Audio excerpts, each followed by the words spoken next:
Super prime ಎಟ್ 9ನಲ್ಲಿ ಇವತ್ತಿನ ಇಡೀ ದಿವಸದ ಪ್ರಮುಖ ಬೆಳವಣಿಗೆಗಳ ವಿಶೇಷ ವರದಿಗಳನ್ನು ನಿಮಗೆ ತೋರಿಸ್ತೀನಿ. ಅದಕ್ಕಿಂತ ಮುಂಚಿತವಾಗಿ ರಾಜ್ಯ, ದೇಶ ಹಾಗೂ ವಿದೇಶಗಳಲ್ಲಿ ನಡೆದ ಪ್ರಮುಖ ಟಾಪ್ 18 ಸುದ್ದಿಗಳನ್ನು ನೋಡೋಣ.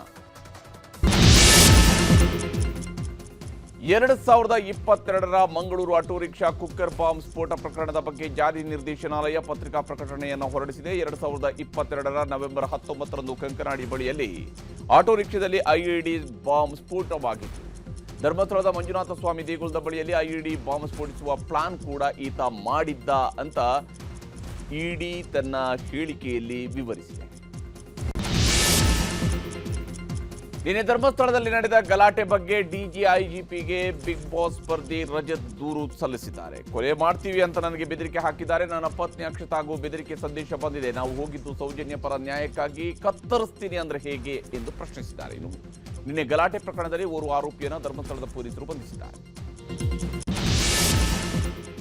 ಉಪರಾಷ್ಟ್ರಪತಿ ಆಯ್ಕೆ ಸಂಬಂಧ ದೆಹಲಿಯಲ್ಲಿ ಮಹತ್ವದ ಸಭೆ ನಡೆಸಲಾಗಿದೆ. ಕೇಂದ್ರ ಗೃಹ ಸಚಿವ ಅಮಿತ್ ಶಾ, ರಕ್ಷಣಾ ಸಚಿವ ರಾಜನಾಥ್ ಸಿಂಗ್, ಜೆಪಿ ನಡ್ಡಾ, ಕಿರಣ್ ರಿಜಿಜು ಸೇರಿದಂತೆ ಎನ್ಡಿಎ ನಾಯಕರು ಸಭೆಯಲ್ಲಿ ಭಾಗಿಯಾಗಿ ಚರ್ಚೆ ನಡೆಸಿದ್ದು, ಅಂತಿಮವಾಗಿ ಪ್ರಧಾನಿ ನರೇಂದ್ರ ಮೋದಿ ಹಾಗೂ ಬಿಜೆಪಿಯ ರಾಷ್ಟ್ರೀಯ ಅಧ್ಯಕ್ಷ ಜೆಪಿ ನಡ್ಡಾ ಕೈಗೊಳ್ಳುವ ನಿರ್ಧಾರಕ್ಕೆ ಬದ್ಧವಾಗಿರುವಂತಹ ನಿರ್ಧಾರವನ್ನು ಮಾಡಲಾಗಿದೆ. ದೆಹಲಿಯಲ್ಲಿ ವಿರೋಧ ಪಕ್ಷದ ನಾಯಕ ಆರ್ ಅಶೋಕ್ ಇವತ್ತು ಕೇಂದ್ರ ಗೃಹ ಸಚಿವ ಅಮಿತ್ ಶಾ ಅವರನ್ನ ಭೇಟಿ ಮಾಡಿ ಚರ್ಚೆ ನಡೆಸಿದ್ದಾರೆ. ಆ ಬಳಿಕ ಮಾತನಾಡಿರುವ ಆರ್ ಅಶೋಕ್, ರಾಜ್ಯ ಸರ್ಕಾರದ ಲೋಪಗಳ ಬಗ್ಗೆ ನಾನು ಚರ್ಚೆ ಮಾಡಿದ್ದೇನೆ ಎಂದು ಹೇಳಿದ್ದಾರೆ. ಅಷ್ಟೇ ಅಲ್ಲದೆ ರಾಷ್ಟ್ರೀಯ ಅಧ್ಯಕ್ಷರ ನೇಮಕದ ನಂತರ ರಾಜ್ಯ ಬಿಜೆಪಿ ಅಧ್ಯಕ್ಷರ ನೇಮಕ ಆಗಲಿದೆ ಅಂತ ಹೇಳಿದ್ದಾರೆ. ಹಾವೇರಿ ಕೆಡಿಪಿ ಸಭೆಯಲ್ಲಿ ಡಿಎಚ್ಒಗೆ ರಾಜ್ಯ ಮಹಿಳಾ ಆಯೋಗದ ಅಧ್ಯಕ್ಷೆ ಡಾಕ್ಟರ್ ನಾಗಲಕ್ಷ್ಮಿ ಚೌಧರಿ ತರಾಟೆ ತೆಗೆದುಕೊಂಡಿದ್ದಾರೆ. ಆಸ್ಪತ್ರೆಯಲ್ಲಿ ಬಾಣಂತಿ ಮಹಿಳೆಯರಿಗೆ ಬಿಸಿ ನೀರು ಊಟ ನೀಡದ ವಿಚಾರವಾಗಿ ಗರಂ ಆಗಿದ್ದಾರೆ. ಕೆಡಿಪಿ ಸಭೆಯಲ್ಲಿ ಜಿಲ್ಲಾ ಆರೋಗ್ಯಾಧಿಕಾರಿ ಸುಳ್ಳು ಮಾಹಿತಿ ಜೊತೆಗೆ ವಾದ ಮಾಡ್ತಾ ಇದ್ದಾರೆ. ಈ ವೇಳೆ ನಾವು ಬಾಣಂತಿಯರನ್ನ ಭೇಟಿ ಮಾಡಿಲ್ವಾ, ಆಗ ನಿಮ್ಮ ಮುಂದೆ ಅವರು ಏನಂದ್ರು, ಈಗ ಇಲ್ಲಿ ಉಲ್ಟಾಪಲ್ಟಾ ಮಾತನಾಡಬೇಡಿ ಅಂತ ಗರಂ ಆಗಿ ಹೇಳಿದ್ದಾರೆ. ಸಾರಿಗೆ ನಿಗಮಗಳು ಘೋಷಣೆ ಮಾಡಿದ್ದ ಅನಿರ್ದಿಷ್ಟಾವಧಿ ಮುಷ್ಕರ ವಾಪಸ್ ಪಡೆಯಲಾಗಿದೆ. ಈ ಬಗ್ಗೆ ಹೈಕೋರ್ಟ್ಗೆ ಜಂಟಿ ಕ್ರಿಯಾ ಸಮಿತಿ ಪ್ರಮಾಣ ಪತ್ರ ಸಲ್ಲಿಕೆ ಮಾಡಿದೆ. ಹೈಕೋರ್ಟ್ ಆದೇಶವನ್ನು ಗೌರವಿಸಿ ಮುಷ್ಕರ ಹಿಂಪಡೆಯಲು ನಿರ್ಣಯ ಕೈಗೊಂಡು ತಕ್ಷಣದಿಂದಲೇ ಮುಷ್ಕರ ವಾಪಸ್ ಪಡೆದಿದ್ದೇವೆ ಎಂದು ಪ್ರಮಾಣ ಪತ್ರ ಸಲ್ಲಿಸಲಾಗಿದೆ. ರಾಜ್ಯ ಸಚಿವ ಸಂಪುಟ ಸಭೆಯಲ್ಲಿ ಇವತ್ತು ಒಳ ಮೀಸಲಾತಿ ವಿಚಾರವಾಗಿ ಮಹತ್ವದ ಚರ್ಚೆ ನಡೆದಿದೆ. ಆದರೆ ಸಂಪುಟದಲ್ಲಿ ಅಂತಿಮ ತೀರ್ಮಾನ ಕೈಗೊಳ್ಳುವುದಕ್ಕೆ ಸಾಧ್ಯ ಆಗಿಲ್ಲ. ಸಚಿವರ ನಡುವೆ ಉಂಟಾದ ಭಿನ್ನಾಭಿಪ್ರಾಯದಿಂದಾಗಿ ನಿರ್ಧಾರ ತೆಗೆದುಕೊಳ್ಳಲು ಸಾಧ್ಯವಾಗಿಲ್ಲ ಎನ್ನಲಾಗಿದೆ. ಈ ಬಗ್ಗೆ ಕಾನೂನು ಸಚಿವ ಎಚ್.ಕೆ. ಪಾಟೀಲರು ಮಾತನಾಡಿದ್ದು, ಜಸ್ಟಿಸ್ ನಾಗಮೋಹನ್ ದಾಸ್ ಆಯೋಗ ವರದಿ ನೀಡಿದೆ. ಎಲ್ಲ ಸಚಿವರಿಗೆ ವರದಿಯ ಪ್ರತಿಯನ್ನು ನೀಡಲಾಗಿದೆ.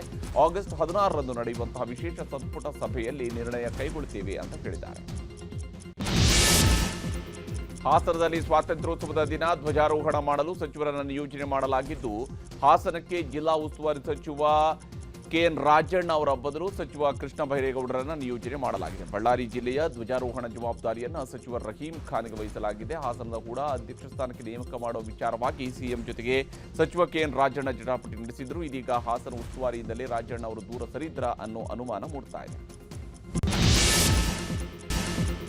ನೂರಾರು ವರ್ಷಗಳಿಂದ ವಾಸವಿರುವ ಪಶ್ಚಿಮ ಘಟ್ಟದ ನಿವಾಸಿಗಳಿಗೆ ಸಂಕಷ್ಟ ಎದುರಾಗಿದೆ. ಅರಣ್ಯ ಇಲಾಖೆ ಹಾಸನದಲ್ಲಿ ಬರೋಬ್ಬರಿ 8 ಗ್ರಾಮಗಳಿಗೆ ನೋಟಿಸ್ ಜಾರಿ ಮಾಡಿದೆ. ಸಕಲೇಶಪುರ ತಾಲೂಕಿನ ಮುರ್ಕಣ್ಗುಡ್ಡ ವ್ಯಾಪ್ತಿಯ ಗ್ರಾಮಗಳಲ್ಲಿ ಆತಂಕ ಮನೆ ಮಾಡಿದೆ.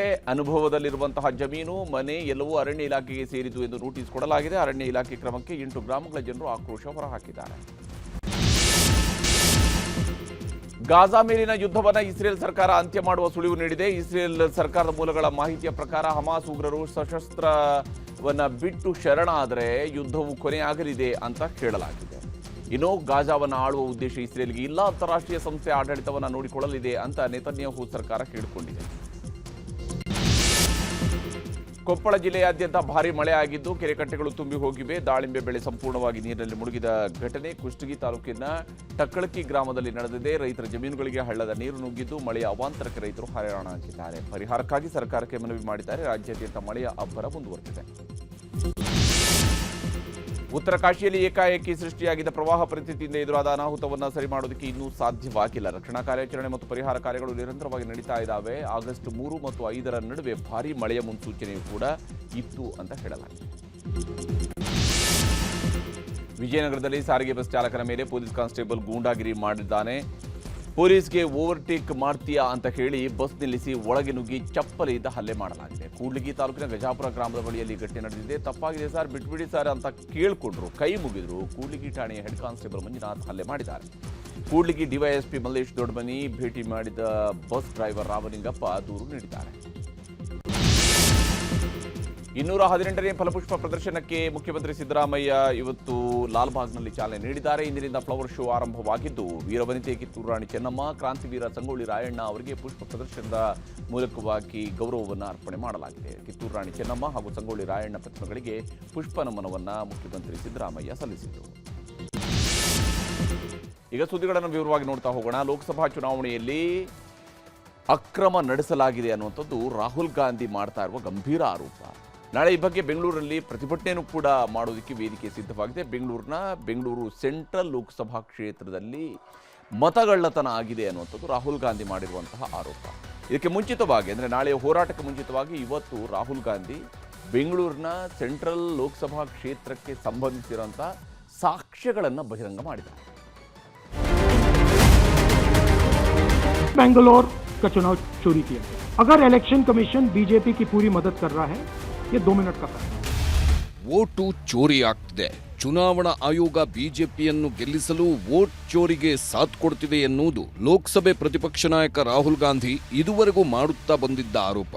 ಅದರಲ್ಲೂ ಮಹಾರಾಷ್ಟ್ರದ ವಿಧಾನಸಭಾ ಚುನಾವಣೆಯಲ್ಲಿ ಕಾಂಗ್ರೆಸ್ ನೇತೃತ್ವದ ಮಹಾ ಅಘಾಡಿ ಹೀನಾಯವಾಗಿ ಸೋತು ಲಗಾಡಿ ಎದ್ದು ಹೋದ ಮೇಲಂತೂ ರಾಹುಲ್ ಗಾಂಧಿ ನೇರವಾಗಿಯೇ ವೋಟ್ ಚೋರಿಯಾಗಿದೆ, ಮತಗಳ್ಳತನ ನಡೆದಿದೆ ಎಂದು ಆಕ್ರೋಶಭರಿತರಾಗಿ ಆರೋಪ ಮಾಡುತ್ತಿದ್ದರು. ಇಷ್ಟು ದಿನ ಆರೋಪ ಮಾಡುತ್ತಿದ್ದ ರಾಹುಲ್ ಗಾಂಧಿ ಇವತ್ತು ಪವರ್ ಪಾಯಿಂಟ್ ಪ್ರೆಸೆಂಟೇಷನ್ ಮೂಲಕ ದಾಖಲೆಗಳನ್ನು ತೋರಿಸಿ ಹೇಗೆಲ್ಲ ನಕಲಿ ಮತದಾರರನ್ನ ಸೃಷ್ಟಿಸಲಾಗಿದೆ ಎಂದು ಸಾಕ್ಷಿ ತೋರಿಸಿದ್ದಾರೆ.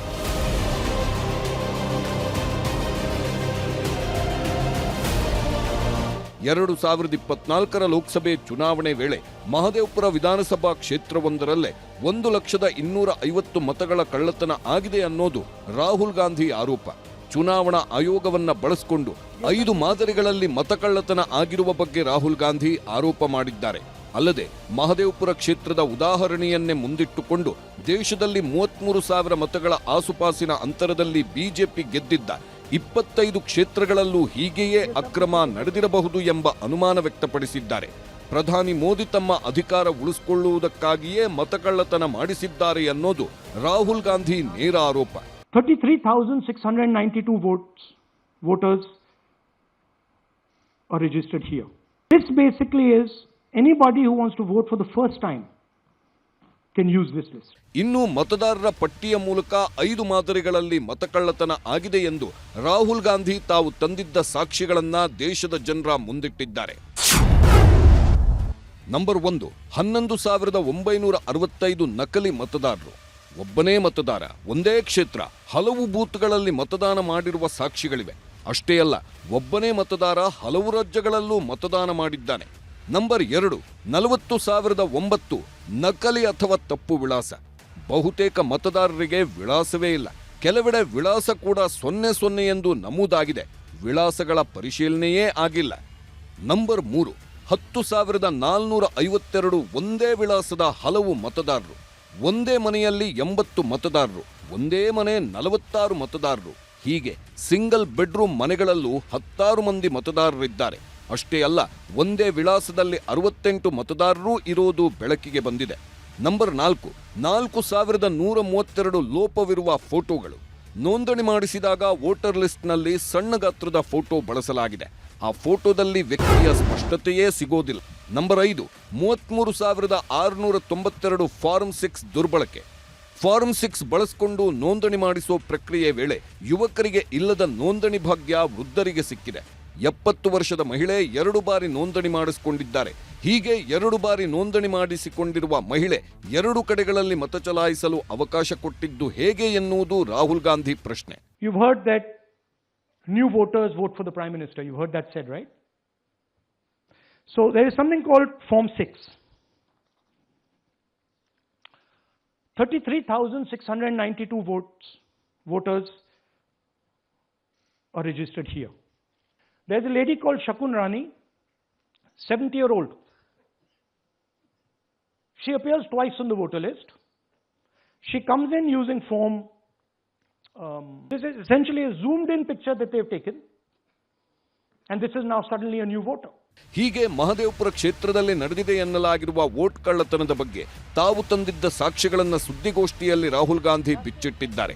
ಇದು ಕೇವಲ ಒಂದು ವಿಧಾನಸಭಾ ಕ್ಷೇತ್ರಕ್ಕೆ ಮಾತ್ರ ಸೀಮಿತವಲ್ಲ. ಹರಿಯಾಣ, ಮಹಾರಾಷ್ಟ್ರದಲ್ಲೂ ಮತಕಳ್ಳತನ ಆಗಿರುವ ಬಗ್ಗೆ ಸಾಕ್ಷಿಗಳಿವೆ ಎಂದು ರಾಹುಲ್ ಗಾಂಧಿ ಆರೋಪದ ಸರಣಿಯನ್ನೇ ಮುಂದಿಟ್ಟಿದ್ದಾರೆ. ಅದರಲ್ಲೂ ಬೆಂಗಳೂರು ಸೆಂಟ್ರಲ್ ಲೋಕಸಭಾ ಕ್ಷೇತ್ರ ವ್ಯಾಪ್ತಿಯ ಮಹದೇವಪುರ ವಿಧಾನಸಭಾ ಕ್ಷೇತ್ರದಲ್ಲಿದ್ದ ನಕಲಿ ಮತದಾರರ ಮೂಲಕ ಬಿಜೆಪಿ ಗೆದ್ದಿದೆ ಎಂದು ರಾಹುಲ್ ಗಾಂಧಿ ಅಂಕಿಅಂಶಗಳನ್ನ ವಿವರಿಸಿದ್ದಾರೆ. ಬೆಂಗಳೂರು ಸೆಂಟ್ರಲ್ ಕ್ಷೇತ್ರದಲ್ಲಿ ಕಾಂಗ್ರೆಸ್ನ ಮನ್ಸೂರ್ ಅಲಿ ಖಾನ್ 6,26,208 ಮತ ಗಳಿಸುತ್ತಾರೆ. ಬಿಜೆಪಿಯ ಪಿಸಿ ಮೋಹನ್ 6,58,915 ಮತ ಗಳಿಸುತ್ತಾರೆ.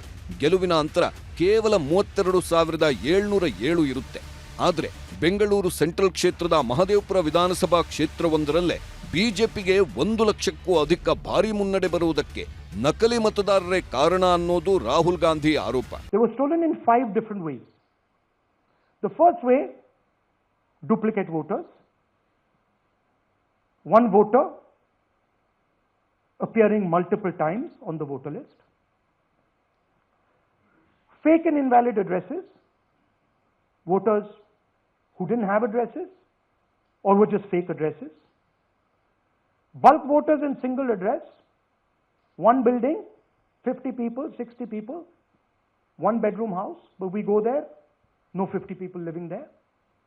No record of those people ever having living there. One family living in that house.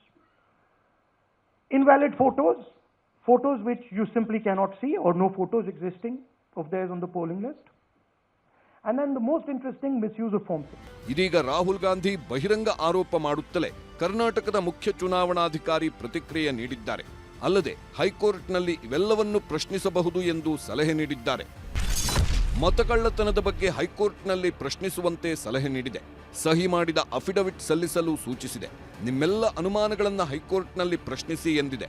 ವಿಳಾಸವೇ ಇಲ್ಲದವರು ಯಾರು ಅಂತ ಹೇಳಿ ನಕಲಿ ಮತದಾರರ ಪಟ್ಟಿ ಕೊಡಿ, ಕ್ರಮ ಕೈಗೊಳ್ಳುತ್ತೇವೆ ಎಂದು ರಾಜ್ಯದ ಮುಖ್ಯ ಚುನಾವಣಾಧಿಕಾರಿಯವರು ಭರವಸೆ ನೀಡಿದ್ದಾರೆ. ಹೀಗೆ ಚುನಾವಣಾಧಿಕಾರಿಗಳು ಹೈಕೋರ್ಟ್ಗೆ ಹೋಗುವಂತೆ ಕಾಂಗ್ರೆಸ್ ನಾಯಕರಿಗೆ ಸಲಹೆ ಕೊಟ್ಟರೆ, ಇತ್ತ ರಾಹುಲ್ ಗಾಂಧಿಯ ಆರೋಪಗಳಿಗೆ ಬಿಜೆಪಿ ನಾಯಕರು ಆಕ್ರೋಶ ವ್ಯಕ್ತಪಡಿಸಿದ್ದಾರೆ. Congress party and its ally won majority of the seats in Lok Sabha. They were praising, they were happy, and then when they lost badly in Vidhan Sabha, then it has become problem for them. In a similar way, whether it's Karnataka or anywhere, the claims made by Sri Rahul Gandhi and his team are completely bogus. They are targeting the Election Commission of India only to tarnish the image of the Election Commission of India. ಈ ಮಧ್ಯೆ ರಾಹುಲ್ ಗಾಂಧಿ ಮಾಡಿರುವ ಆರೋಪವನ್ನ ರಾಜ್ಯ ಕಾಂಗ್ರೆಸ್ ನಾಯಕರು ಸ್ವಾಗತಿಸಿದ್ದಾರೆ. ಮಾಧ್ಯಮ ಹೇಳಿಕೆ ಪ್ರಕಟಿಸಿರುವ CM Siddaramaiah ಪ್ರಧಾನಿ ನರೇಂದ್ರ ಮೋದಿ ರಾಜೀನಾಮೆಗೆ ಆಗ್ರಹಿಸಿದ್ದಾರೆ. ಇದೇ ವೇಳೆ ರಾಜ್ಯ ಬಿಜೆಪಿ ನಾಯಕರು ಕಾಂಗ್ರೆಸ್ ವಿರುದ್ಧ ಮುಗಿಬಿದ್ದಿದ್ದಾರೆ. ಮಹದೇವಪುರ ಕ್ಷೇತ್ರದಲ್ಲಿ ಒಂದು ಮತವೂ ಗೋಲ್ಮಾಲಾಗಿಲ್ಲ ಅಂತ ಬೆಂಗಳೂರು ಸೆಂಟ್ರಲ್ ಕ್ಷೇತ್ರದ ಸಂಸದ ಪಿಸಿ ಮೋಹನ್ ರಾಹುಲ್ಗೆ ತಿರುಗೇಟು ಕೊಟ್ಟಿದ್ದಾರೆ. ಮಹದೇವಪುರ ಅಲ್ಲ, ಎಲ್ಲ ಕ್ಷೇತ್ರಗಳಲ್ಲೂ ಆಗಿದೆ. ಬಿಜೆಪಿ ಅಧಿಕಾರಕ್ಕೆ ಬಂದ ಎಲ್ಲ ಕಡೆನೂ ಆಗಿದೆ. ಸುಮಾರು 1 ಲಕ್ಷ ಮತದಾರರಿಗೆ ಮೋಸ ಆಗಿದೆ, ಮತದಾನದಲ್ಲಿ ಹೆಚ್ಚಳಿಕೆ ಆಗಿದೆ ಅಂತ ಇದೆ. ಇವತ್ತು ಪ್ರೆಸೆಂಟೇಷನ್ ಕೊಟ್ಟಿದ್ದಾರೆ, ನಾಳೆ ಬರ್ತಾರೆ. ಇದು ನಾಳೆ ಬಂದು ಎಲ್ಲ ಓದಾದ್ಮೇಲೆ ಎಲ್ಲ ದಾಖಲೆಗಳನ್ನು ನಿಮಗೆ ಕೊಡ್ತೀವಿ. ಸ್ಟೇಟ್ ಎಲೆಕ್ಷನಿಗೂ ಕೊಡ್ತೀವಿ. ಕರ್ನಾಟಕದಲ್ಲೂ ಅವ್ಯವಹಾರ ಆಗಿದೆ, 136 ಸೀಟ್ ಬಂತು. ತೆಲಂಗಾಣದಲ್ಲೂ ಕಾಂಗ್ರೆಸ್ ಬಂದ್ಬಿಡ್ತು, ಅಲ್ಲೂ ಅವ್ಯವಹಾರ ಆಗಿದೆ. ಅಲ್ಲೂ ತನಿಖೆ ಮಾಡಬೇಕಲ್ಲ, ಅಲ್ಲೂ ಬೈ ಎಲೆಕ್ಷನ್ ಮಾಡ್ತೀರಾ? ನೀವು ಗೆದ್ರೆ ಇಲ್ಲ, ನೀವು ಸೋತಿದ ಕಡೆ ಎಲ್ಲ ಅವ್ಯವಹಾರ ಆಗಿದೆ ಅಂತ ಇದು ಮಾಮೂಲಿ. ಈ ಎಲ್ಲದರ ಮಧ್ಯೆಯೇ ನಾಳೆ ರಾಜ್ಯಕ್ಕೆ ರಾಹುಲ್ ಗಾಂಧಿ ಬರುತ್ತಿದ್ದಾರೆ. ಮತಕಳ್ಳತನ ವಿರೋಧಿಸಿ ಬೆಂಗಳೂರಿನ ಫ್ರೀಡಂ ಪಾರ್ಕ್ನಲ್ಲಿ ಪ್ರತಿಭಟನೆ ನಡೆಸಲಿದ್ದಾರೆ. ರಾಹುಲ್ ಗಾಂಧಿ ಬರುತ್ತಿರೋ ಕಾರಣಕ್ಕೆ ಭಾರೀ ಪೊಲೀಸ್ ಬಂದೋಬಸ್ತ್ ಮಾಡಿಕೊಳ್ಳಲಾಗಿದೆ. ನಾಳೆ ಬೆಂಗಳೂರು ಸೆಂಟ್ರಲ್ ಲೋಕಸಭಾ ಕ್ಷೇತ್ರದ ವ್ಯಾಪ್ತಿಯಲ್ಲೇ ರಾಹುಲ್ ಗಾಂಧಿ ಪ್ರತಿಭಟನೆಯಲ್ಲಿ ಭಾಗಿಯಾಗುತ್ತಿರುವುದರಿಂದ ತಾವು ಇವತ್ತು ಮಾಡಿರುವ ಆರೋಪಕ್ಕೆ ಬಿಜೆಪಿಯಿಂದ ಬಂದಿರುವ ತಿರುಗೇಟುಗಳಿಗೆ ಯಾವ ರೀತಿಯ ಉತ್ತರ ಕೊಡ್ತಾರೆಂದು ನೋಡಬೇಕಿದೆ. Bureau report, news 18. ಇನ್ನು ಧರ್ಮಸ್ಥಳದಲ್ಲಿ ನಡೆದಿರುವಂತಹ ಸಾಮೂಹಿಕ ಸಮಾಧಿ ಮಾಡಲಾಗಿದೆ ಅನ್ನುವಂತಹ ಪ್ರಕರಣದ ವಿಚಾರದಲ್ಲಿ ಅತ್ಯಂತ ನಿಷ್ಪಕ್ಷಪಾತಂತಹ ಸುದ್ದಿಯನ್ನು ನಿಮಗೆ ನೀಡ್ತಾ ಬಂದಿದ್ದೀವಿ ನ್ಯೂಸ್ 18 ಕನ್ನಡದ ಕಡೆಯಿಂದ. ಇವತ್ತು ಕೂಡ ಧರ್ಮಸ್ಥಳದಲ್ಲಿ ಏನೆಲ್ಲ ಆಯಿತು, ಯಾವ ಸ್ವರೂಪದಲ್ಲಿ ತನಿಖೆ ನಡೀತಾ ಇದೆ, ಯಾವ ಕಾರಣಕ್ಕಾಗಿ ಈ ಪಾಯಿಂಟ್ ನಂಬರ್ 13ರಲ್ಲಿ ಇನ್ನೂ ಕೂಡ ಭೂಮಿಯನ್ನು ಅಗೆಯೋದಕ್ಕೆ ಮುಂದಾಗಿಲ್ಲ ಅನ್ನೋದ್ರ ಬಗ್ಗಿನ ವರದಿಯನ್ನು ನಿಮಗೆ ತೋರಿಸ್ತೀನಿ.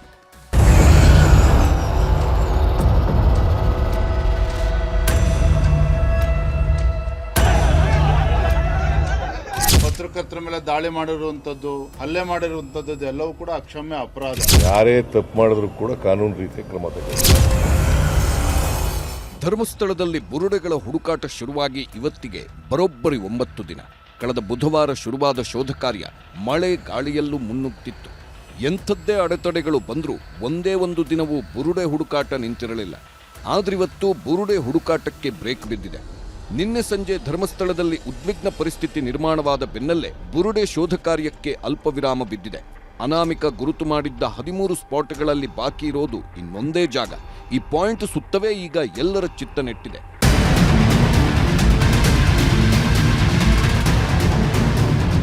ನಿತ್ಯ 11 ಗಂಟೆ ಸುಮಾರಿಗೆ ಎಸ್ಐಟಿ ಕಚೇರಿಗೆ ವಕೀಲರ ಜೊತೆ ಬರ್ತಿದ್ದ ಅನಾಮಿಕ ವ್ಯಕ್ತಿ ಇವತ್ತು ಕಚೇರಿಗೆ ಬರೋದು ತಡವಾಗಿತ್ತು. ಎಂದಿನಂತೆ ಕಚೇರಿಗೆ ಬಂದು ಕಾದಿದ್ದ ಎಸಿ ಸ್ಟೆಲ್ಲಾ ವರ್ಗೀಸ್ ಅನಾಮಿಕ ಬರೋದು ತಡವಾಗ್ತಿದ್ದಂತೆ ವಿಡಿಯೋ ಕಾನ್ಫರೆನ್ಸ್ ಇದ್ದ ಕಾರಣ ಅಲ್ಲಿಂದ ತೆರಳಿದ್ರು. ಅಷ್ಟರಲ್ಲಿ ಕಚೇರಿಗೆ ಬಂದ ಎಸ್ಐಟಿ ಮುಖ್ಯಸ್ಥ ಪ್ರಣವ್ ಮೊಹಾಂತಿ ಅಧಿಕಾರಿಗಳ ಜೊತೆ ಸಭೆ ನಡೆಸಿದ್ರು. ಅಲ್ಲದೆ ಅನಾಮಿಕನನ್ನು ವಿಚಾರಣೆಗೊಳಪಡಿಸಿದ್ರು ಎನ್ನಲಾಗಿದೆ. ಅನಾಮಿಕ ಮಾಸ್ಕ್ ಮ್ಯಾನ್ ಬಗ್ಗೆ ಎಸ್ಐಟಿಗೆ ಸಂಶಯ. ಇನ್ನೊಂದೆಡೆ ಅನಾಮಿಕನ ಬಗ್ಗೆ ಎಸ್ಐಟಿಗೆ ಸಂಶಯ ಶುರುವಾಗಿದೆ. ಕಾರಣ ಅನಾಮಧೇಯ ದೂರುದಾರ ವ್ಯಕ್ತಿಯನ್ನ ಎಸ್ಐಟಿ ವಶದಲ್ಲಿ ಇರಿಸಿಕೊಳ್ಳುವಂತೆ ಅಧಿಕಾರಿಗಳಿಗೆ ಬೆಳ್ತಂಗಡಿಯ ನಡಾ ಗ್ರಾಮದ ನಿವಾಸಿ ಶ್ಯಾಮ್ ಸುಂದರ್ ಎಂಬುವರು ದೂರು ನೀಡಿದ್ದಾರೆ. ದೂರಿನಲ್ಲೇನಿದೆ ಅನ್ನೋದನ್ನ ನೋಡೋದಾದ್ರೆ, ತನಿಖೆ ಬಳಿಕ ಆತ ತನ್ನ ವಕೀಲರೊಂದಿಗೆ ಮಂಗಳೂರಲ್ಲಿ ಹೋಗಿ ರೂಮ್ನಲ್ಲಿ ನೆಲೆಸುವ ಮಾಹಿತಿ ಇತ್ತು. ಆದರೆ ಕೆಲ ದಿನಗಳಿಂದ ಈ ಅನಾಮಧೇಯ ದೂರುದಾರ ಉಜಿರೆಯ ನಿವಾಸಿಯೋರ್ವರ ಮನೆಯಲ್ಲಿ ಉಳಿದುಕೊಳ್ಳುವ ಬಗ್ಗೆ ಮಾಹಿತಿ ಇದೆ. ಆದ್ದರಿಂದ ಇಷ್ಟು ಗಂಭೀರ ಪ್ರಕರಣದಲ್ಲಿ ಅನಾಮಧೇಯನನ್ನ ತಮ್ಮ ಸುಪರ್ದಿಯಲ್ಲಿ ಇಡಬೇಕಿತ್ತು. ಸಾಕ್ಷಿ ಹಾಗೂ ದೂರುದಾರ ವಕೀಲರು ಖಾಸಗಿ ವ್ಯಕ್ತಿಗಳ ಬಳಿ ಇದ್ದರೆ ನಿಷ್ಪಕ್ಷಪಾತ ತನಿಖೆ ಹೇಗೆ ಸಾಧ್ಯ?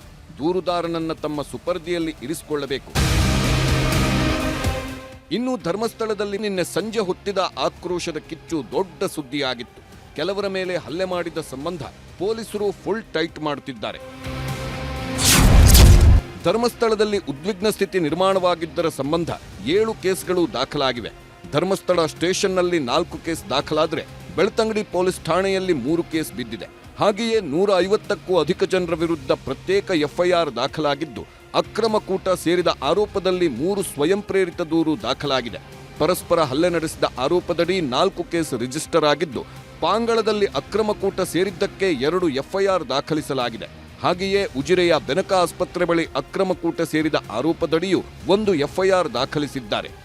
ಗಲಾಟೆ ಆಗ್ತದೆ, ಹಲ್ಲೆ ಆಗಿದೆ. ನಿನ್ನೆ ಪೊಲೀಸ್ ಠಾಣೆ ಮುಂದೆ ಕೂಡ ಪ್ರತಿಭಟನೆ ಮಾಡಿದ್ರು. ಗಲಾಟೆ ಆಗ್ತಿದೆ, ಪರಿಸ್ಥಿತಿ ಬಗ್ಗೆ ಮಾಹಿತಿ ಪಡ್ಕೊಂಡ್ರೆ ಹೇಗೆ ಸರ್? ಯಾರೇ ತಪ್ಪು ಮಾಡಿದ್ರು ಕೂಡ ಕಾನೂನು ರೀತಿಯ ಕ್ರಮ ತಗೊಳ್ಳಿ.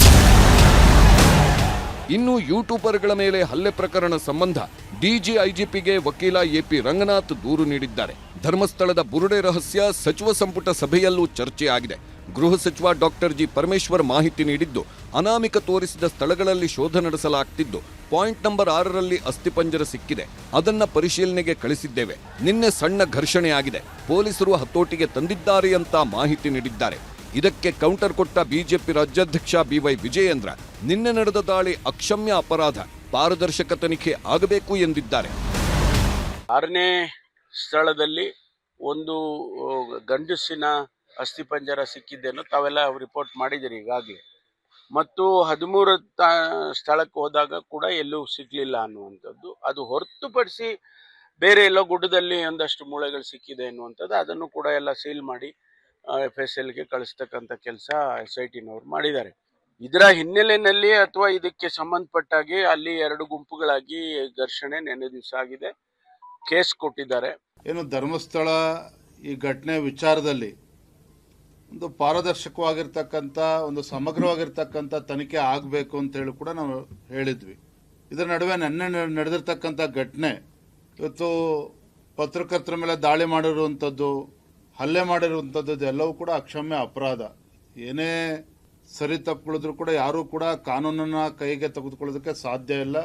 ಮಾನ್ಯ ಗೃಹ ಸಚಿವರು ಇದ್ರ ಬಗ್ಗೆ ತತ್ಕ್ಷಣ ಕ್ರಮನ ಕೈಗೊಳ್ಳಬೇಕು. ಯಾರೇ ತಪ್ಪು ಮಾಡಿದ್ರು ಕೂಡ ಅವರಿಗೆ ಸರಿಯಾದ ರೀತಿಯಲ್ಲಿ ಕ್ರಮನ ಕೈಗೊಳ್ಳಬೇಕು ಅಂತ ನಾನು ಆಗ್ರಹವನ್ನು ಮಾಡ್ತೇನೆ. ಬುರುಡೆ ಹುಡುಕಾಟ ಬರುತ್ತಾ ಜಿಪಿಆರ್ ತಂತ್ರಜ್ಞಾನ.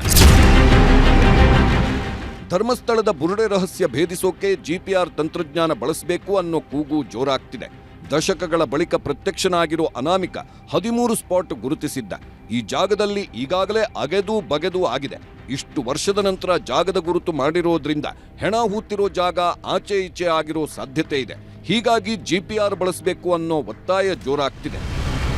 ಆ ಮೂಳೆಗಳು ಇಲ್ಲ ಬಾಡಿ ಡೆಡ್ ಬಾಡಿ ಏನಾದ್ರು ಇದ್ರೆ ಅದರಿಂದ ಏನಾಗುತ್ತೆ, there will be a change in the medium ಅಂದ್ರೆ ರೇಡಿಯೋ ವೇವ್ಸ್ ಅದಕ್ಕೆ ಹೊಡೆದು ಅದ ನಂತರ ಬರ್ತಕ್ಕಂಥದ್ದು ಪ್ಯಾಟರ್ನ್ ಏನಿದೆ ಆ ಪ್ಯಾಟರ್ನ್ ಅನಲೈಸ್ ಮಾಡಿ ನೋಡಿದಾಗ ಇಲ್ಲಿ ಒಂದು ಮೂಳೆ ಇದೆ, ಇದು ಕಲ್ಲಿದೆ, ಇಲ್ಲ ನೀರಿದೆ, ಇಲ್ಲ ಬಾಡಿ ಇದೆ ಅಂತ ನಮ್ಗೆ ಗೊತ್ತಾಗತ್ತೆ.